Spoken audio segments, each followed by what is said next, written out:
Shalom, Bapak Ibu yang dikasih Tuhan. Mari kita belajar mengenai kebenaran firman Tuhan yang pada video saya kali ini ada 5 video. Ya, saya buat pelajaran berseri. Judul besarnya adalah perpuluhan menimbulkan perpecahan dan godaan. Video yang pertama, judul kecilnya adalah perpuluhan diberikan Tuhan kepada orang Lewi yang penata layanan. Bapak Ibu, ada seorang lawyer di Indonesia, beliau termasuk lawyer papan atas. Saya sangat senang dengan lawyer yang satu ini. Keren banget sebab beliau sangat konsisten di dalam menegakkan kebenaran. Kita tonton video pendeknya, Bapak Alvin Lim.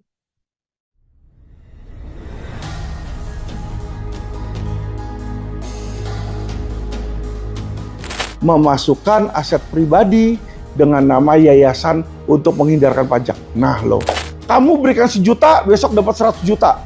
Jadi orang kayak judi dong.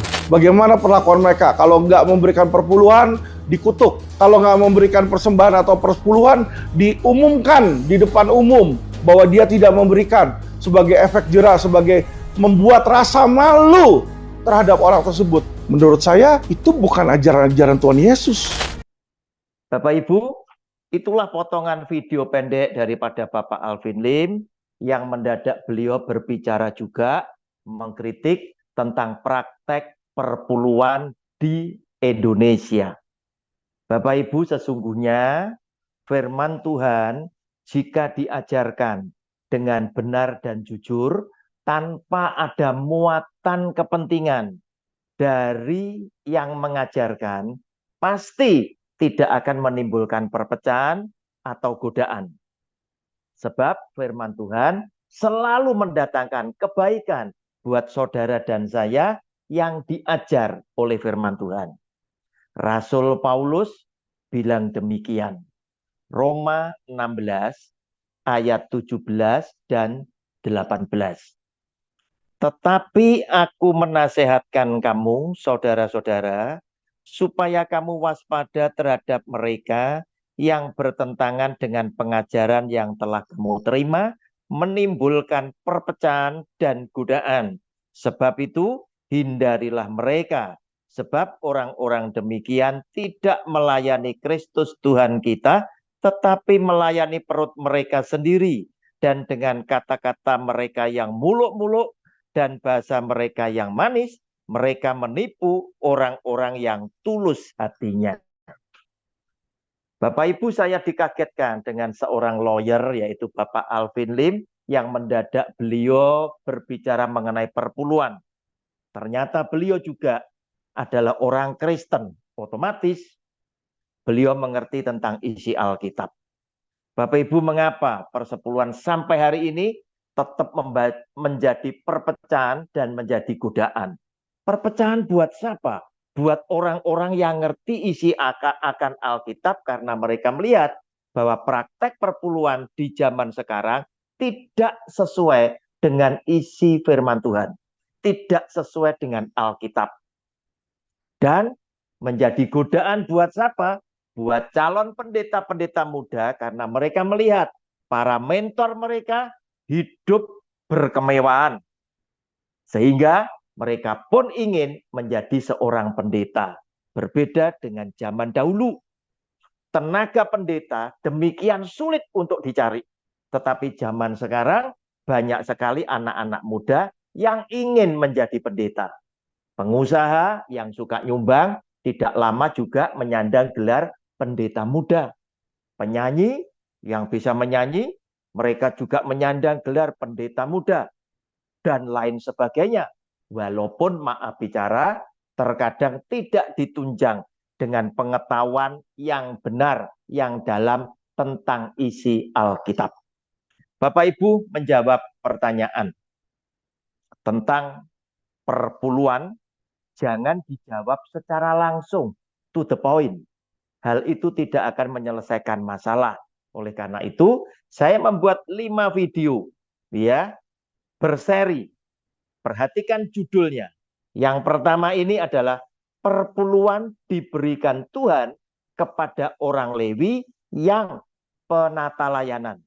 Bapak Ibu, Anda akan saya tunjukkan ayat-ayat firman Tuhannya, bahwa ayat firman Tuhan tadi akan menunjukkan klop dengan judulnya, bahwa perpuluhan itu diberikan kepada orang Lewi yang hanya menyandang jabatan sebagai penata layanan, bukan imam, bukan pendeta, tetapi ajudan daripada pendeta, yaitu WL Singer yang mengurus perabotan untuk ibadah, yang penjaga keamanan dan lain sebagainya. Kita lihat lebih dulu ya, sejarahnya persepuluhan itu seperti apa ya. Anak-anak Yakub, kita lihat dalam Kejadian pasal 22b sampai dengan 26 ya. Kita lihat Yakub itu punya anak 12 yang disebut dengan 12 suku. Nama Yakub sendiri diganti oleh Tuhan menjadi Israel. Kita baca Kejadian pasal 35 ayat 22b sampai 26. Karena di situ terkait dengan Lewi, maka kita perlu tahu anak-anak Yakub itu siapa saja ya. Adapun anak-anak lelaki Yakub 12 orang jumlahnya, yang biasa kita sebut sebagai 12 suku ya, 12 suku. Anak-anak Lea ialah Ruben, anak sulung Yakub, kemudian Simeon, Lewi, anak ketiga laki-laki Yakub namanya Lewi, Yehuda, Isakar, dan Sebulon. Anak-anak Rahel ialah Yusuf dan Benyamin. Dan anak-anak Bilha, budak perempuan Rahel, ialah Dan serta Naftali. Dan anak-anak Silpa, budak perempuan Lea, ialah Gad dan Asyir. Itulah anak-anak lelaki Yakub yang dilahirkan baginya di Padan Aram. Bapak Ibu, dari anak laki-laki nomor 3 yang namanya Lewi, kemudian berkembang menjadi sangat banyak, disebut suku Lewi atau orang Lewi. Ya, kemudian Bapak Ibu, Tuhan punya rencana. Tuhan mau ngambil orang Lewi ini tadi, suku Lewi ini tadi, menjadi anak sulungnya, menjadi milik pusakanya. Oleh karena itu, kemudian muncullah perintah Tuhan kepada orang Lewi. Ya, dari suku Lewi ini tadi, kemudian kita mengenal ada tokohnya di Perjanjian Lama, yaitu lahir Musa yang didampingi oleh kakaknya Harun dan Miriam. Ya, Bapak Ibu, kita lihat sekarang ya. Kita lihat bahwa Harun, Miriam, dan Musa itu dipakai oleh Tuhan. Tongkat daripada Tuhan diberikan kepada Musa untuk memimpin bangsa Israel itu keluar dari tanah Mesir, keluar dari perbudakan menuju ke negeri yang dijanjikan oleh Tuhan kepada Abraham, yaitu negeri Kanaan. Nah, Bapak Ibu, apa peran Harun dan Miriam? Ya, Musa sudah pasti menjadi pemimpinnya. Kita lihat Bapak Ibu, Tuhan ingin jadikan Musa, Harun itu menjadi imam. Kita lihat lebih dulu Keluaran pasal 40 ayat 12 sampai dengan 15. Terus nanti disambung satu ayat lagi 16 ya. 12. Kemudian kau suruhlah Harun dan anak-anaknya datang ke pintu kemah pertemuan dan kau basuhlah mereka dengan air.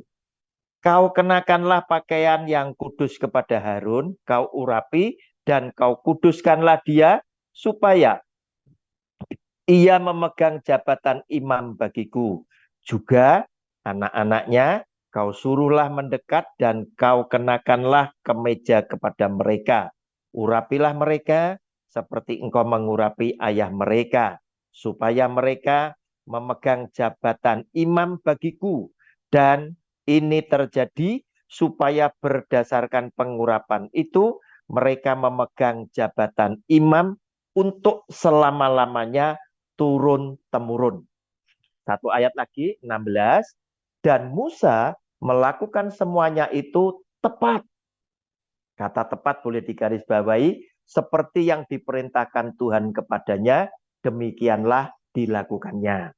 Bapak Ibu, kita tahu ternyata peran daripada Harun adalah Harun ditetapkan oleh Tuhan bersama anak laki-lakinya, bersama dengan cucu laki-lakinya, cicitnya laki-laki, itu menjadi imam Tuhan turun-temurun. Sebab apa? Tuhan punya kehendak mendirikan kemah suci atau kemah pertemuan, tempat di mana Tuhan berjumpa dengan Musa dan Harun ketika mereka itu punya persoalan. Ketika Tuhan mau perintahkan kepada bangsa Israel, selalu Musa dan Harun itu datang ke kemah suci. Rupanya kemah suci masih berupa tenda, bukan gedung yang didirikan pertama kali yang biasa disebut dengan Bait Allah, rumah atau rumah Tuhan, didirikan oleh Salomo karena Tuhan minta Salomo yang mendirikan.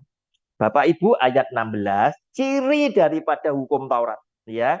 Di situ dikatakan dan Musa melakukan semuanya itu tepat seperti yang diperintahkan Tuhan kepadanya, demikianlah dilakukannya. Di dalam hukum Taurat itu tidak boleh ditawar perintah Tuhan, harus seperti yang diperintahkan, ya, selalu tepat. Termasuk ketika Tuhan bersabda tentang persepuluhan, ya, perpuluhan, itu ya 10%. Tidak boleh jumlahnya asal-asalan. Tepat seperti yang diperintahkan Tuhan. 1/10, persepuluhan. Nah, Bapak Ibu, sekarang kita lihat, ya. Sekarang kita lihat. Terus kemudian ketika Tuhan mendirikan kemah pertemuan tadi, kemah suci, dan mengangkat Harun dan anak-anaknya menjadi imam turun-temurun, apakah Imam Harun dan anak-anaknya bisa mengerjakan sendiri? Mereka butuh dibantu. Siapa yang membantu? Yaitu orang Lewi yang bukan keturunan Harun. Merekalah yang harus menjadi pelayan Harun dan anak-anaknya di kemah suci, di kemah pertemuan. Nah, Bapak Ibu, Bilangan pasal 3 ayat 1 sampai 13. Judul bacaannya adalah orang Lewi. Inilah keturunan Harun dan Musa pada waktu Tuhan berfirman kepada Musa di Gunung Sinai. Nama anak-anak Harun ialah yang sulung Nadab, kemudian Abihu, Eleazar, dan Itamar. Itulah nama anak-anak Harun, imam-imam yang diurapi, yang telah ditabiskan untuk memegang jabatan imam. Tetapi Nadab dan Abihu sudah mati di hadapan Tuhan di padang gurun Sinai. Ketika mereka mempersembahkan api yang asing ke hadapan Tuhan, mereka tidak mempunyai anak. Jadi ketika Harun ayah mereka masih hidup, yang memegang jabatan imam ialah Eleazar dan Itamar. Bapak Ibu, di dalam ayat yang keempat ini sudah terjadi satu regenerasi, ya. Regenerasi. Harun masih hidup, tetapi yang berkuasa itu adalah Eleazar. Ya, yang menjadi imam adalah Eleazar dan Itamar. Mengapa demikian? Nah, Bapak Ibu, saya ajak Anda loncat sebentar, ya. Bilangan pasal 8, ya. Bilangan pasal 8 memberikan informasi kepada kita ayat 23 sampai dengan 26, ya. Di dalam keimamatan Lewi itu mengikuti hukum Taurat ya. Jadi kalau Anda ingin menjalankan hukum Taurat, pastilah Anda mesti harus mengikuti aturan-aturan yang ada tentang suku Lewi ini tadi ya. Yang mau bayar perpuluhan yang ikuti aturan suku Lewi. Judulnya awal dan akhir masa kerja orang Lewi. Tuhan berfirman kepada Musa, inilah yang berlaku bagi orang Lewi. Setiap orang yang berumur 25 tahun ke atas wajib bertugas supaya ia bekerja pada kemah pertemuan. Tetapi jika ia berumur 50 tahun, haruslah ia dibebaskan dari pekerjaan itu, sehingga tak usah ia bekerja lebih lama lagi. Ia boleh membantu saudara-saudaranya di kemah pertemuan dalam menjalankan tugas mereka, tetapi tidak usah lagi ia menjabat pekerjaan itu. Demikianlah harus kau lakukan kepada orang Lewi mengenai tugas mereka. Nah, Bapak Ibu, di dalam Bilangan pasal 3 ayatnya yang keempat, jadi ketika Harun ayah mereka masih hidup, yang memegang jabatan imam ialah Eliezer dan Itamar. Mengapa demikian? Karena Harun usianya sudah melebihi 50 tahun. Jadi Harun tidak perlu menjabat ya, tetapi Harun boleh cuma membantu di dalam kemah suci, kemah pertemuan. Saudara, satu ayat lagi, Bilangan pasal 3 ayatnya ke-32 untuk meyakinkan Anda supaya Anda mencocokkan ya Alkitab, keterangan saya dengan Alkitab. Bilangan pasal 3 ayat 32 dulu. Adapun pemimpin tertinggi orang Lewi ialah Eleazar, anak Imam Harun, yang mengawasi mereka yang memelihara barang-barang kudus. Yang berkuasa adalah anaknya Harun. Harun cuma membantu ya. Cocokkan yang dipraktekkan di zaman sekarang oleh para pendeta yang menerima dan menikmati perpuluhan bersama keluarganya. Silakan Anda simpulkan sendiri keterangan saya. Saya di dalam video ini cuma menunjukkan ya kepada saudara sesuai dengan judul video saya ini loh. Perpuluhan diberikan kepada yang penata layanan. Bapak Ibu lanjut. Bilangan 3 ayat 5 sampai dengan 13. Tuhan berfirman kepada Musa, suruhlah suku Lewi mendekat dan menghadap Imam Harun, supaya mereka melayani dia. Perhatikan kata dia itu huruf kecil. Melayani siapa? Melayani Imam Harun. Ya, mereka harus mengerjakan tugas-tugas bagi Harun dan bagi segenap umat Israel di depan kemah pertemuan. Dan dengan demikian melakukan pekerjaan jabatannya pada kemah suci. Mereka harus memelihara segala perabotan kemah pertemuan dan mengerjakan tugas-tugas bagi orang Israel, dan dengan demikian melakukan pekerjaan jabatannya pada kemah suci. Orang Lewi harus kau serahkan kepada Harun dan anak-anaknya. Dari antara orang Israel haruslah orang-orang itu diserahkan kepadanya dengan sepenuhnya.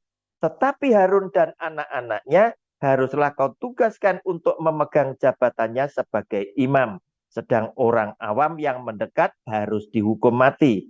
Tuhan berfirman kepada Musa, sesungguhnya aku mengambil orang Lewi. Lah, ini idenya Tuhan ya. Mengapa persepuluhan itu muncul, disabdakan oleh Tuhan ini. Sesungguhnya aku mengambil orang Lewi dari antara orang Israel. Ganti semua anak sulung mereka yang terdahulu lahir dari kandungan. Supaya orang Lewi menjadi kepunyaanku. Sebab akulah yang punya semua anak sulung. Semua anak sulung itu milik Tuhan. Dan Lewi dijadikan anak sulung, jadikan kepunyaan Tuhan. Pada waktu aku membunuh semua anak sulung di tanah Mesir, maka aku menguduskan bagimu semua anak sulung yang ada pada orang Israel. Baik dari manusia maupun dari hewan. Semuanya itu kepunyaanku. Akulah Tuhan.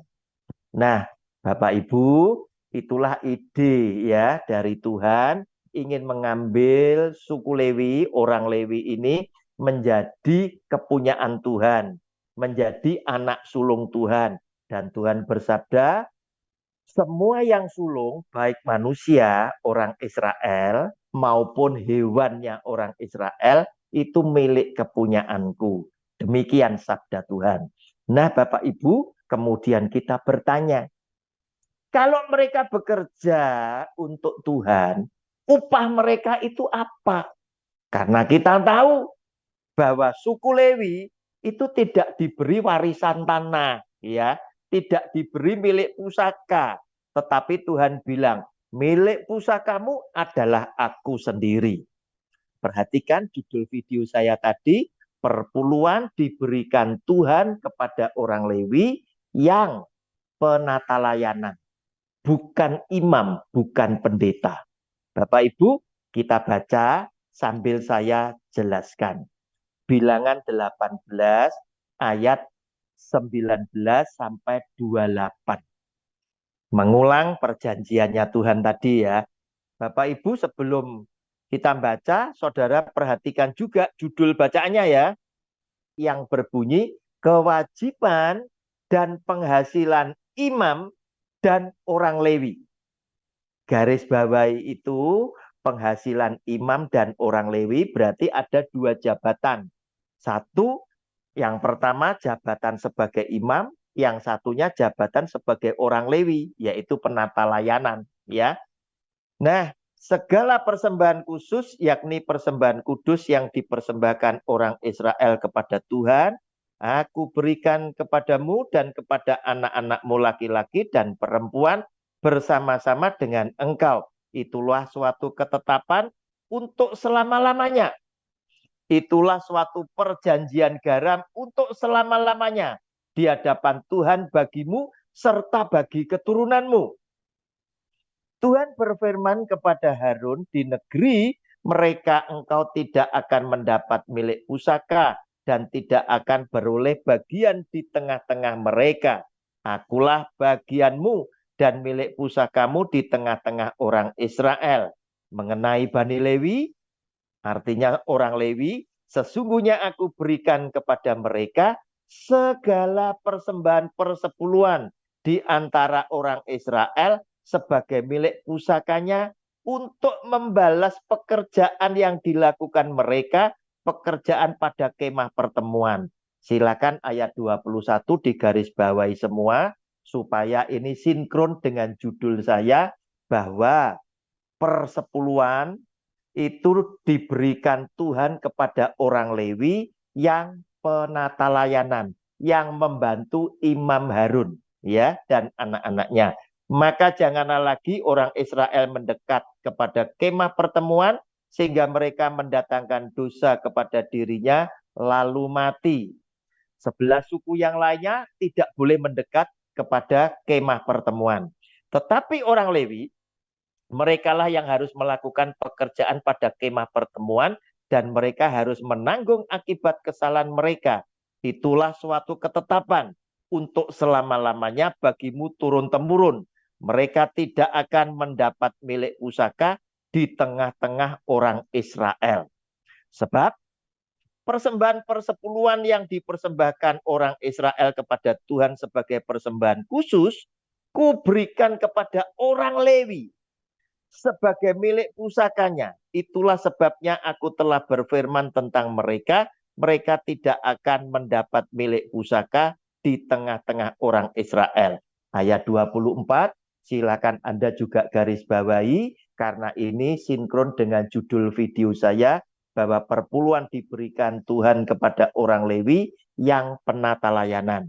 Perhatikan, mungkin Anda muncul pertanyaan, kalau dengan demikian, imam atau pendeta, Harun dan anak-anaknya dapat apa? Banyak orang-orang Kristen yang bilang, jika tidak ada persepuluhan, pendeta makan apa? Tuhan adalah sang pemelihara, ya. Lihat ya, ayat 25 sampai 28. Tuhan tempatkan Imam Harun dan anak-anaknya, pendeta ini, di tempat yang paling terhormat. Mereka boleh mewakili atas nama Tuhan. Tidak usah mengumpulkan persepuluhan ya. tetapi mereka mendapatkan persepuluhan dari persepuluhan yang dikumpulkan oleh orang Lewi. Bapak Ibu, perhatikan ayatnya saya bacakan. Tuhan berfirman kepada Musa, lagi haruslah engkau berbicara kepada orang Lewi dan berkata kepada mereka, apabila kamu menerima dari pihak orang-orang Israel persembahan persepuluhan yang kuberikan kepadamu dari pihak mereka sebagai milik pusakamu, maka haruslah kamu mempersembahkan sebagian daripadanya sebagai persembahan khusus kepada Tuhan, yakni, garis bawahi semua Pak Bapak Ibu, persembahan persepuluhanmu dari persembahan persepuluhan itu. Ayat 26, garis bawahi semuanya. Dan persembahan itu akan diperhitungkan sebagai persembahan khususmu, sama seperti gandum dari tempat pengirikan dan sama seperti hasil dari tempat pemerasan anggur. Secara demikian, kamu pun harus mempersembahkan sebagai persembahan khusus kepada Tuhan sebagian dari segala persembahan persepuluhan yang kamu terima dari pihak orang Israel. Dan yang dipersembahkan daripadanya sebagai persembahan khusus kepada Tuhan, haruslah kamu serahkan kepada Imam Harun. Bapak Ibu, clear ya judul video saya. Silakan dicocokkan dengan video saya, silakan dicocokkan dengan Alkitab ya, bahwa benar apa yang saya sampaikan, persepuluhan itu diberikan Tuhan kepada orang Lewi yang penata layanan. Sedangkan imam atau pendeta ditempatkan di tempat yang paling terhormat, yaitu boleh mewakili atas nama Tuhan. Tidak usah mengumpulkan persepuluhan, karena yang harus mengumpulkan dan memungut persepuluhan adalah penata layanan. WL, singer, penjaga pintu gerbang, pemelihara perabotan ibadah di kemah pertemuan, itulah yang harus memungut ya. Kemudian penata layanan harus mempersembahkan persepuluhan dari persepuluhan yang dikumpulkan, itu menjadi persembahan khusus kepada Tuhan dan harus diterimakan, diserahkan kepada Imam Harun, kepada pendeta.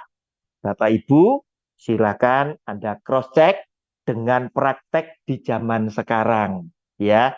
Apakah pendeta Anda, gembala sidang Anda yang memungut dan menerima serta menikmati bersama keluarga menjalankan perpuluhan seperti yang tertulis di dalam kitab suci, sehingga tidak terjadi perpecahan dan godaan. Bapak Ibu, ikuti video saya yang kedua ya. Anda mesti nonton sampai 5 video saya. Yang kedua, judul kecilnya adalah perpuluhan diberikan Tuhan kepada penata layanan karena pekerjaan jabatan pada kemah suci. Bapak Ibu, demikian video yang pertama. Luar biasa Bapak Alvin Lim. Dia protes, berarti perpuluhan saya yakini mungkin ada yang salah. Tetapi silakan Anda yang menonton dan belajar dari video saya menyimpulkan sebenar-benarnya apa yang dipraktekkan zaman sekarang, apakah sudah sesuai dengan isi Alkitab. Tuhan Yesus sudah memberkati kita semuanya. Amin.